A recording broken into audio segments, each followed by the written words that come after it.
This week's episode of the TribCast is supported by Raise Your Hand Texas and Water Grows.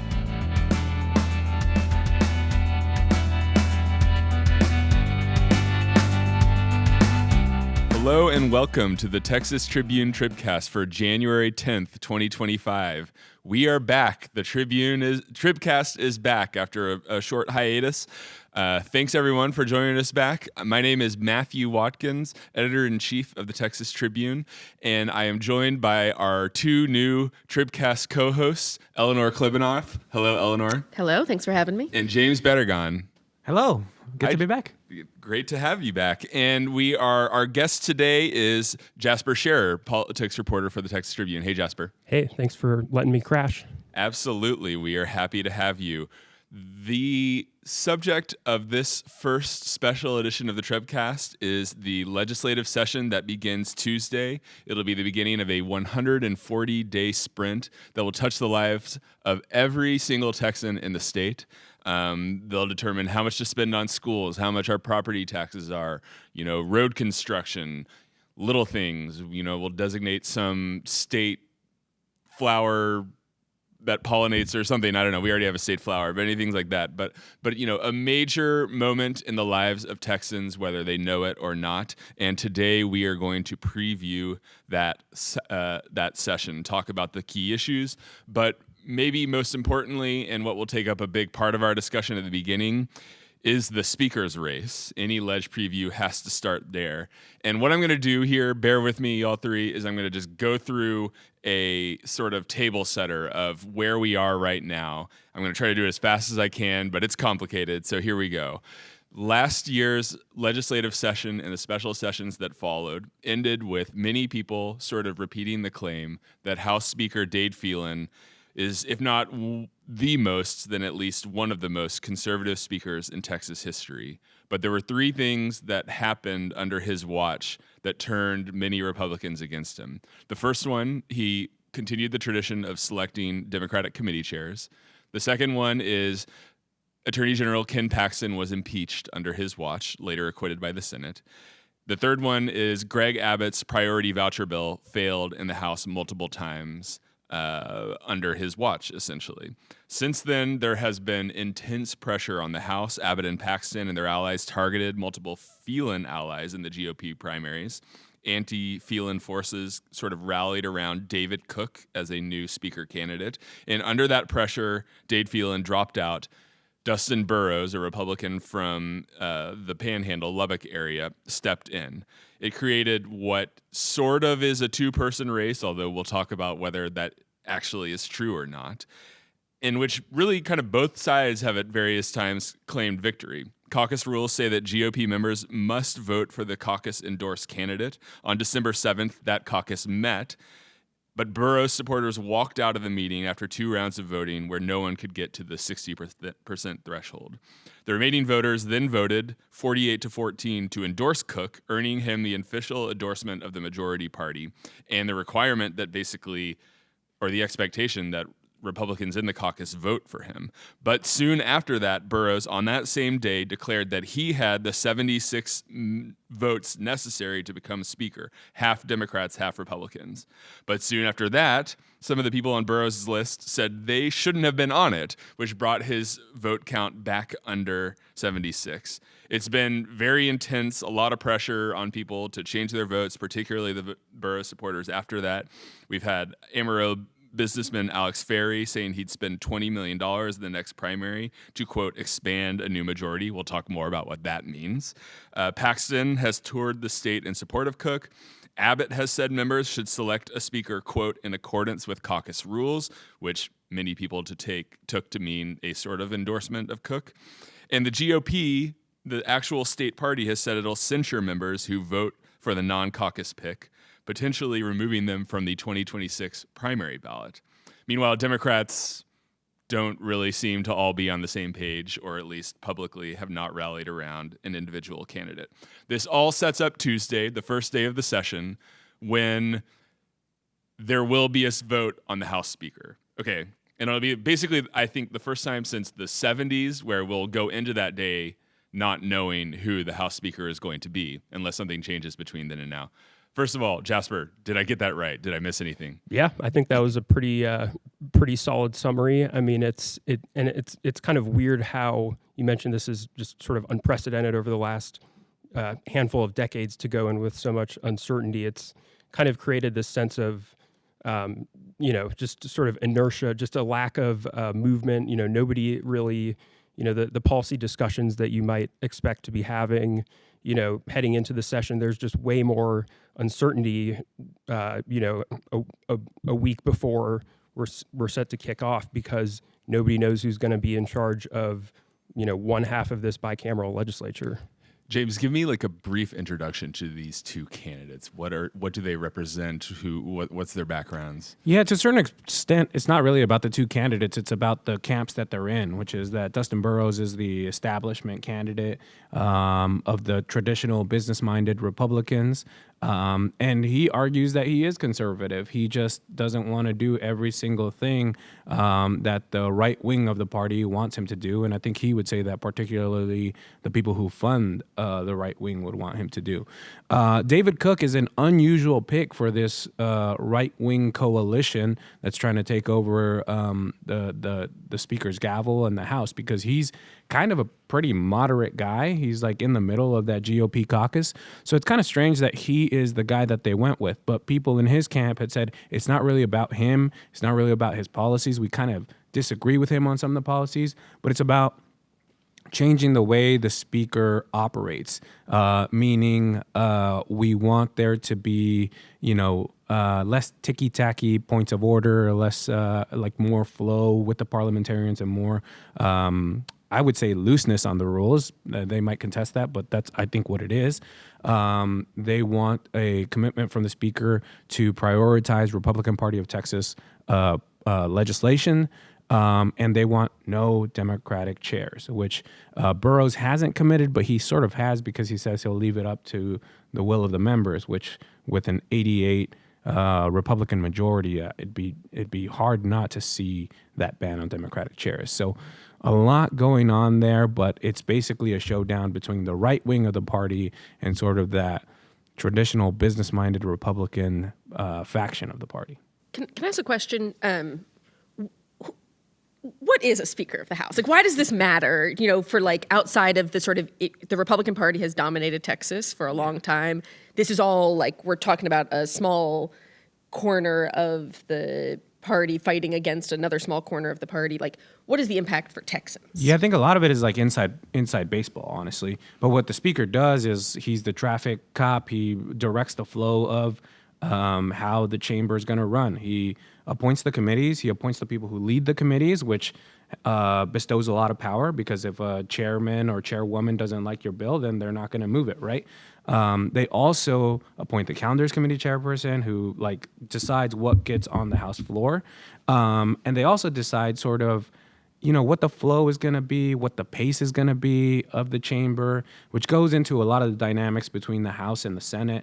They theoretically are working together to pass legislation, but sometimes they are at odds because, there's 150 House members, so they're elected by less people, and then there's 31 members in the Senate who are elected by more people. And so there's like a little bit of a different constituency.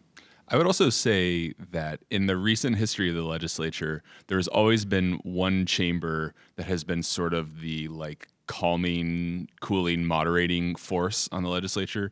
For a while, that was the Senate, particularly under David Dewhurst. At the time, they had the 2/3 rule. Basically, any bill that reached the Senate floor had to have the approval of 2/3 of the chamber.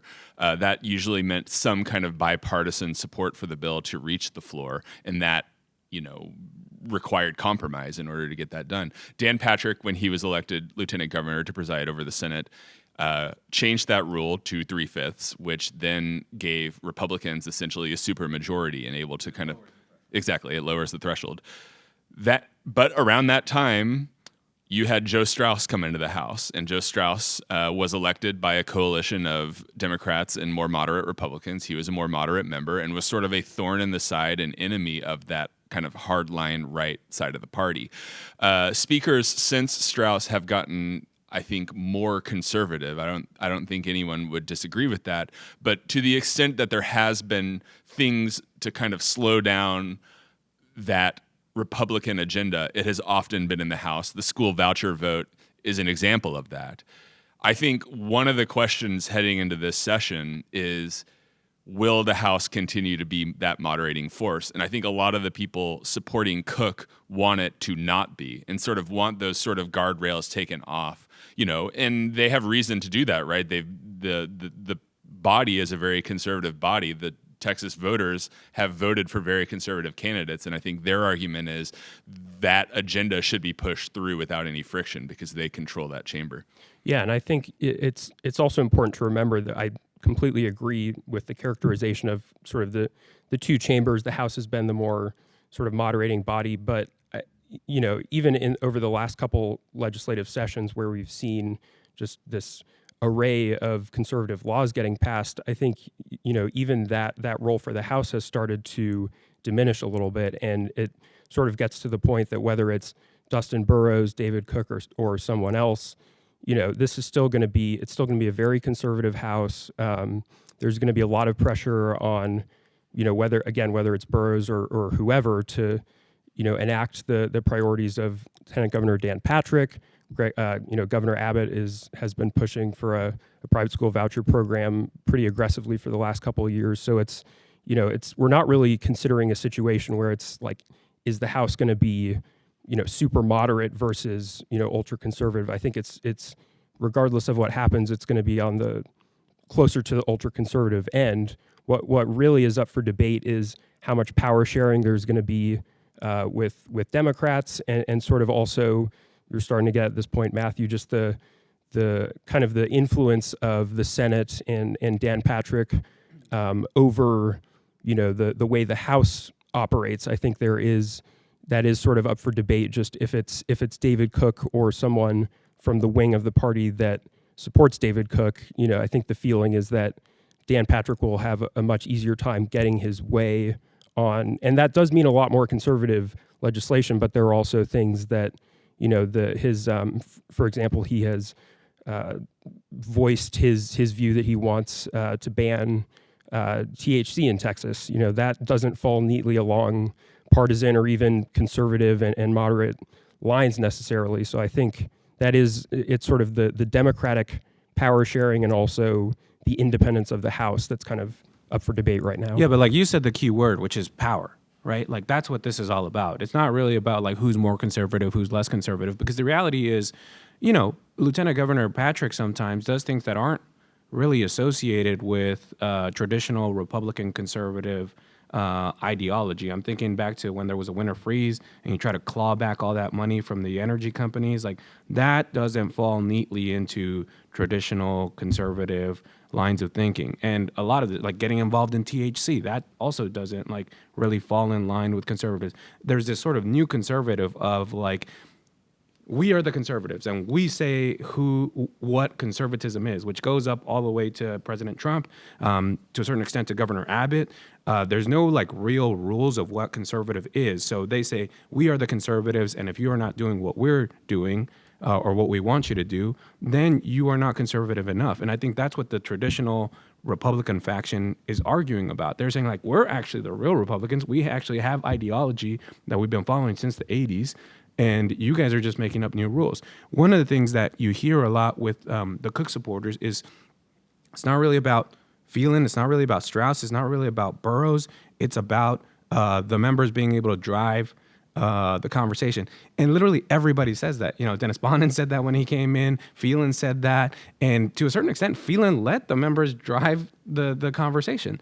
So it's just interesting to see this, but it's all really about power. I mean, it's not really about who's more conservative or less conservative. It's who has the power. And if you look, sorry, Eleanor, but if you look, a lot of the people who are backing Cook are people who don't have a lot of power. I mean, there's some chairmen in there, of course, and they have valid reasons, I'm sure, for supporting Cook, but it's a lot of new, either freshman or sophomore legislators who aren't going to have the power because of seniority. If you look at Burrows, it's people who are chairmen, who've been there a long time, and who are invested in maintaining that power.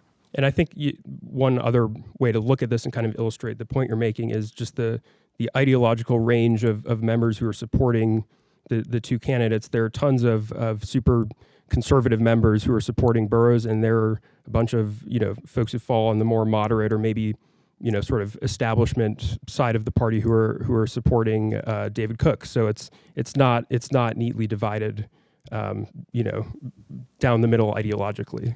And it seems like this is sort of like an inevitability of politics, just because like we're talking about like really splitting hairs of conservatism, right? Like there are very few, like you said, this is not a question of are we going to have a very liberal session or a very conservative session, and it sort of speaks to like you cannot really have one party in dominant power without eventually having like schisms within that. Right. So it seems like the impeachment of Attorney General Ken Paxton was like sort of a watershed moment for that, which is like we're gonna have two sides fighting each other. They agree ideologically on almost everything, but you have to have a schism. And of course, David Cook voted for the impeachment of Ken Paxton, even though now Paxton is now out in this we don't across talk the about state that campaigning yeah. for Cook, which I think is ancient pretty history. fascinating. I mean, I got to say I'm really struck by, and I think James and Jasper, the what you just described about power maybe answers the question that has been going on in my head, which is the pressure against these Burrows and previously Phelan supporters has been so intense. We just saw a bloodbath in the Republican primary last year where members were just wiped out. They had so much spinning against them. Even the ones who won felt like there were lies being told about them in the primary. It's very just uncomfortable to be in that situation when there's a bunch of money coming against you. I think it's a pretty safe bet at this point, unless something happens between now and Tuesday, that there's going to be an effort to remove each of those members from the ballot. Like, I think we will see that attempt happen. And they're really putting their political stake up for grabs here, putting sort of splitting of hairs of conservatism. And maybe the answer is just there's only so many positions of power in the House. And when you have one, when you're in with the person who's in control, you want to fight to keep that. Yeah, I think, thinking ahead to the 2026 primaries, I think it will sort of serve as the ultimate test of, how is it possible, sort of testing the limits of how much, these kind of typically what has historically been an internal battle, the House Speaker's race traditionally is a member-to-member thing that the public only finds out about after the fact. So 2026 will really test just how the public's appetite, the ability of the folks on the right to make this a central component of these primary campaigns. Can they they've been trying to do this generally for the past decade, but it has gotten into such a degree of hair splitting that they've sort of been fishing for issues to include on their campaign mailers and sort of accuse the alleged rhinos of not supporting. So I think it's a lot of this is kind of inside baseball, as James was saying, and it's I think kind of if we do get a Speaker Burrows or somebody who the right wing of the party is unhappy with, they're of course going to be going scorched earth against the members who didn't vote the way they want to, but our primary voter is going to be receptive to that. I'm not sure. I do want to get into like whether we think it's going to be Burrows or Cook, just because I think that would be fun, and I want to put you guys on the spot. But I also, I push back on the 2026 thing just because it's so far away. It's so far away. It's like a year and a half away, and that's like an eternity in politics, right? And then also we have this whole session for lawmakers to really try to pass conservative legislation, to go back to their constituents and say, look, this is actually conservative legislation. Like, it doesn't matter what everybody else says. Like, this is what we're passing, right? And I think the third thing that people are overlooking is that in the last primary cycle, there was a couple of things that converged to create that like really crazy storm for a lot of these incumbent Republicans. It's the things that you talked about. Paxton getting impeached. That really catalyzed the right wing of the party. School vouchers not passing, that really catalyzed. And so it was Paxton and Abbott sniping their own Republican fellows. I don't see that happening because I think we are going to see school vouchers pass this session. I think the Republicans feel that pressure and they know that they've got to pass something. And so I just don't see that same storm coming. And so If then you take Abbott out of the equation and potentially potentially have Abbott backing you as a school voucher supporter, that really, really changes the equation. And when Abbott gets involved on the side of the traditional Republicans, it's a completely different game. And I think that's the calculation they're making. Yeah. I think that's right. Okay, well, let's do this then, James. You wanted to say you have to go let's first. see. Yeah. Burrows. I'm not going to ask for a prediction because I don't know if we need to make predictions. But let's hear from the three of y'all on who you think the favorite is right now at 11:24 on Friday. Well, I think it's got to be Burrows. Just sort of reading some of the tea leaves lately. Part of the reason I have 2026 on my mind is just at some of these campaign stops that Ken Paxton has been making over the last few days, going around to try to pressure, hold out House members to get behind Cook. You sort of heard some of the language there has been, we think we're going to win, but if we don't, these guys are in trouble in 2026. So I think just sort of, again, trying to read the tea leaves there, it feels like the groundwork is maybe being laid a little bit for if things go the way of Dustin Burrows on Tuesday.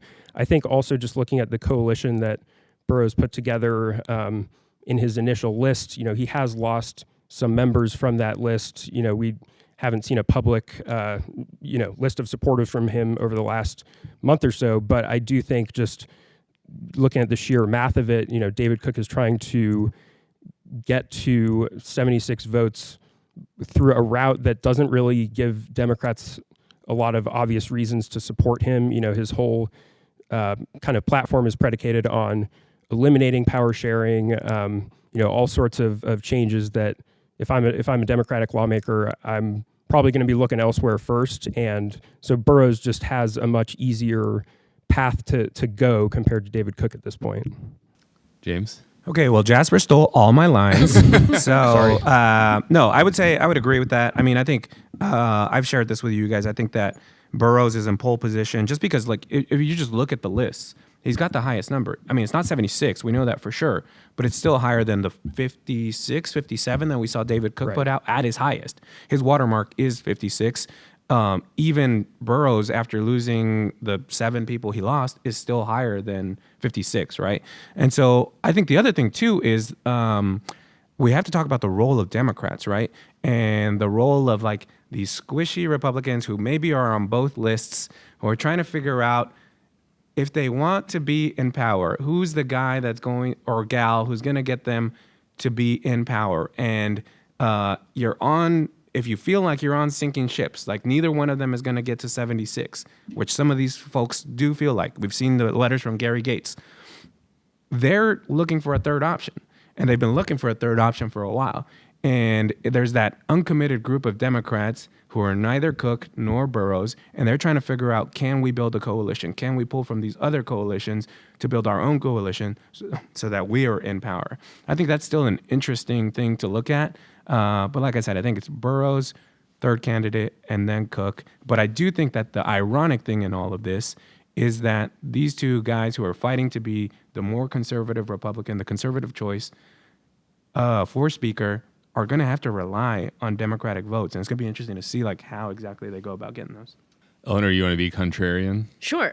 Oh. I'll make the case for, I think the main thing is like we've got a lot of people who are on both sides of this that are sort of just trying to predict accurately where the power goes. So I do think there is a chance that this, sort of the fear campaign that's being lodged against some of these members takes hold. You just need like, the numbers are so small that you really do just need like a few people to move in either direction. I do think it's also possible that we have, a third candidate, that someone else emerges, that this all like becomes sort of, all this like back and forth becomes irrelevant. But I kind of think, and I guess this is a question for you guys, but like regardless, the fact that they sort of, it's reminiscent of the House Speaker vote in Congress, like the fact that they can't agree on this first question does sort of set up a potentially very painful, drawn-out session. And I'm curious, like, how long that first day is going to go. The other thing we have to say is that there is officially a third candidate, which is Ana Maria Ramos, who hasn't dropped out, and she's got her vote, and then as of this morning, she has Ray Lopez. So that's 2 votes for Ana Maria Ramos. I have to say it, but there's other Republicans still kind of floating about in there. But yeah, I'm curious like how long this thing is going to go, if we're going to have like multiple votes, or if it's going to wrap up pretty easily. And also just like the session at large. I do think the point about the Democrats, though, is that could be maybe it might be the leading contender as sort of the factor that could upend Dustin Burrows' chances if the Democrats, just come out Tuesday totally fractured. You've got the I don't know the exact number of folks who are planning to go to the mat, go to the floor, casting their vote for Ana Maria Ramos, even knowing that she doesn't have the math to win. There's also sort of another faction of House Democrats, apparently led by Sinfronia Thompson, one of the longest-serving members in the House, who has been through a whole lot of speaker races in her time. So, assuming she knows what she's doing, she's also kind of leading the Burrows, like sort of the holdout members who are keeping their powder dry. And then, the biggest faction of Democrats, as of now at least, are the ones who are publicly supporting Burrows. There might be some crossover between the Sinfronia Thompson, Ana Maria Ramos camps, not sure, but it's, if that's the same camp. Yeah, but if it's, that if it's evenly divided, or even there's, I'm not sure exactly how the math works out, but just enough Democrats who aren't willing to support Burrows, and the pressure campaign against the Republican members causes enough to hold out, that could sink him, and then the Burrows supporters have to look to someone else. There's one other thing I just want to bring up, which I was sort of skeptical of the Burrows path because of the pressure, but I will say, and because a lot of Democrats hate him. Like, right. There's a lot of animosity. They're not really like allies. They're meaningful allies. Yeah. I will say, I mentioned the Alex Fairley money earlier here, $20 million that he said. He's an Amarillo businessman. He's sort of a new player in the like mega donut worlds of Texas, particularly kind of perceived on that like hardline right. He put out that he was going to spend $20 million in the next primary to quote expand a real conservative majority. I think I'll speak for myself. I saw that as a sort of implicit threat against people voting for Burrows. He put out a statement like right before we came in to record this, where it seemed like the tone had shifted a little bit. He said the speaker should be elected with a majority of Republicans supporting him or her, which right, and did not mention the caucus endorsement at all. And he said the fund will not primary members based solely on their speaker vote. And that felt a little bit different from what the Republican Party of Texas is. Exactly. Yeah. And that felt a little bit almost like people can read that and view that as permission to vote for Burrows or a third candidate in this way. And I think that's meaningful because $20 million is a lot of money. I mean, that's more than Abbott was spending in the past primary. And if you feel like that money is not going to be used against you, that might make you feel a little bit more comfortable. It's a notable tone change for sure. Yeah, I would put that in the category of the tea leaves that make me think Burrows is maybe the favorite as of right now. Yeah. All right, let's pause. A disclosure that this is all pre-recorded on Friday. Right. Exactly. Speaking of disclosures, let's pause and hear from our sponsors for today's show. Public schools are at the center of our democracy. Raise Your Hand Texas believes through equity and innovation, we can create a world-class school system that fuels a brighter future for all Texans. Learn more at raiseyourhandtexas.org/get-involved. Water grows our food, our economy, and our future. Discover how Texas farmers make strides to make water last for Texans now and generations to come. More at watergrows.org. All right, let's talk about some policy here. Vouchers is the big ticket item. We talked about the primaries. Many of those primary defeats of Republicans were people who voted against vouchers and drew the attention and the considerable financial resources of Greg Abbott. We're somewhere, the back of the envelope math is sort of like we're around like 79 voucher supporters right now. Is this a sure thing? I don't think so. I mean, I think we're heading into the session with, vouchers or education savings accounts, the kind of voucher-like policy that's being proposed.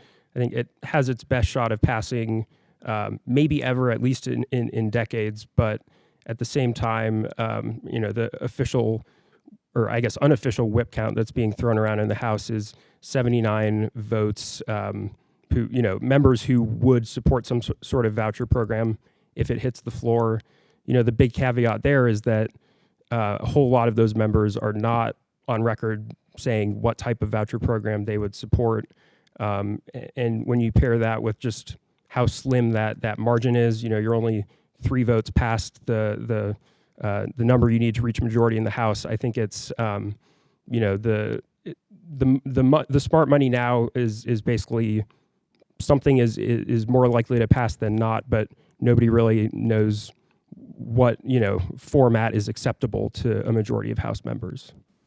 Right. I think nothing's for sure in the legislature, but I think this is a pretty safe bet, as Jasper put it. Just because you saw what Governor Abbott did in the primaries, you don't want to be facing him again in the primaries next time around.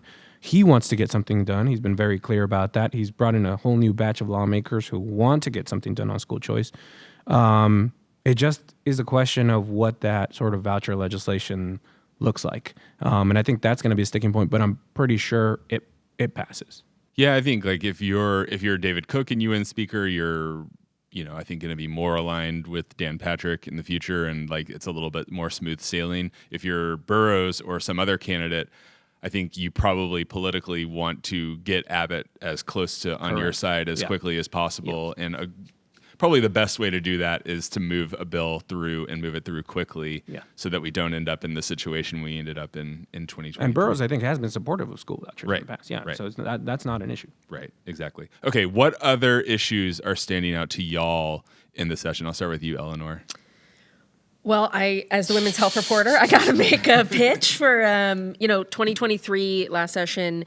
I joke, and this is very overstated, but that like the word abortion was not said under the Capitol Dome in the 2023 session. It just like was not touched at all. So I obviously am watching to see whether, we've seen some momentum from conservatives around trying to crack down further on abortion pills. We see a couple bills that modeled after like a Louisiana bill that makes abortion-inducing drugs a controlled substance, a couple like smaller things on that front. And then I'm also watching after the election where we saw so much conversation, particularly from conservatives, about trans kids, trans adults, really was seen as like a very powerful tool during the election for conservatives. I think we're expecting to see more bills.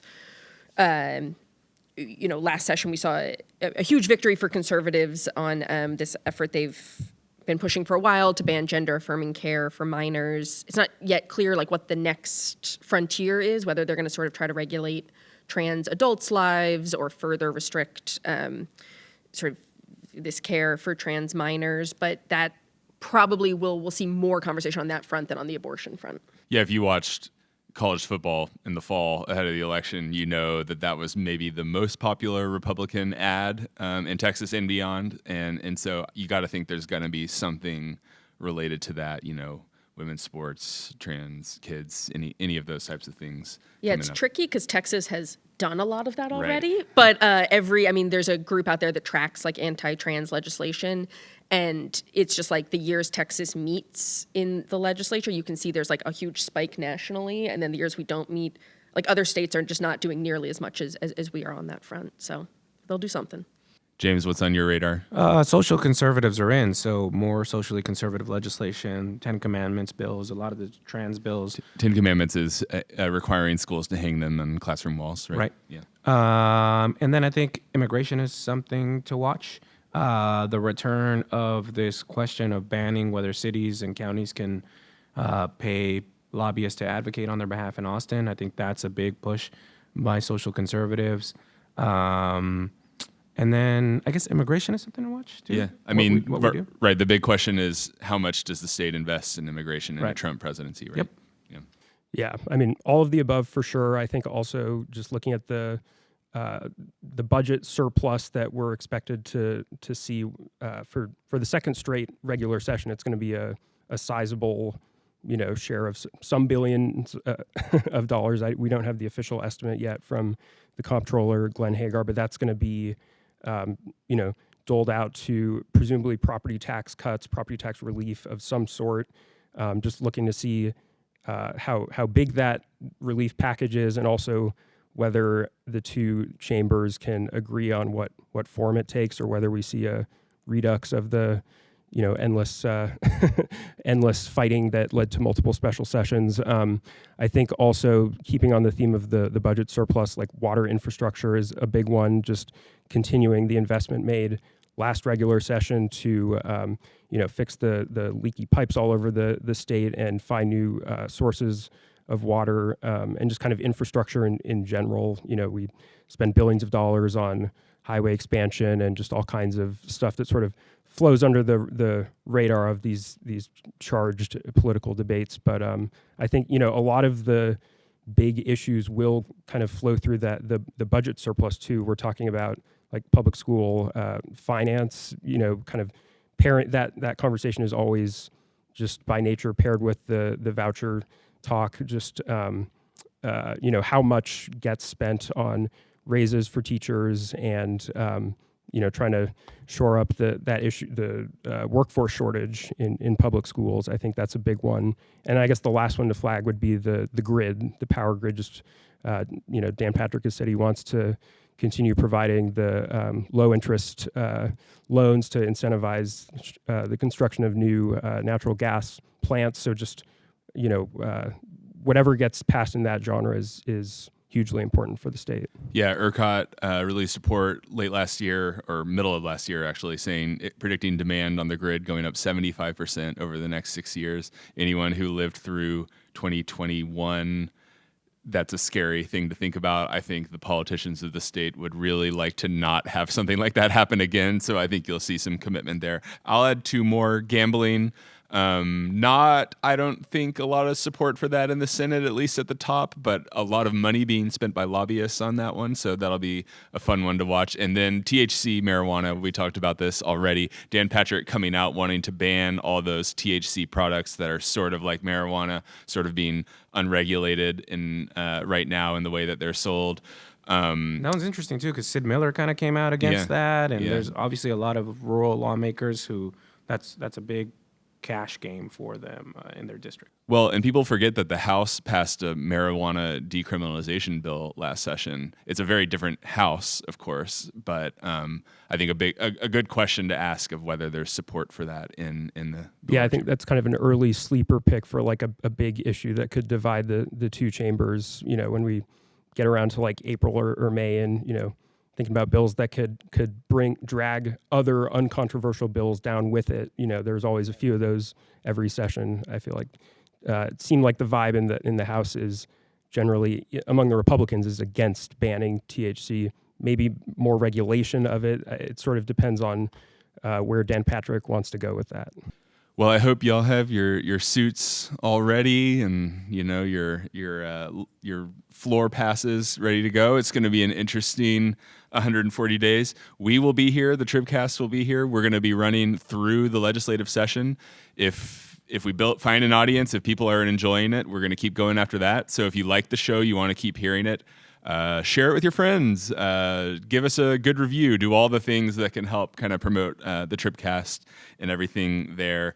Our schedule here is we're going to have a special version of the TribCast sometime after the speaker vote, when we know who the speaker is, likely Wednesday, when that episode will come. Then after that, we'll be in your various podcasting apps every Tuesday from here on out. So it'll be me, James, and Eleanor, and other Tribune journalists alongside, some experts and other things like that. So looking forward to going through that with y'all. I want to say thank you to our sponsors, Raise Your Hand Texas and Water Grows. Our producers for this show are Rob Avila and Chris Svoboda. Our theme music that you heard at the beginning, composed by Rob. So shout out to him for that. And we will see y'all next week.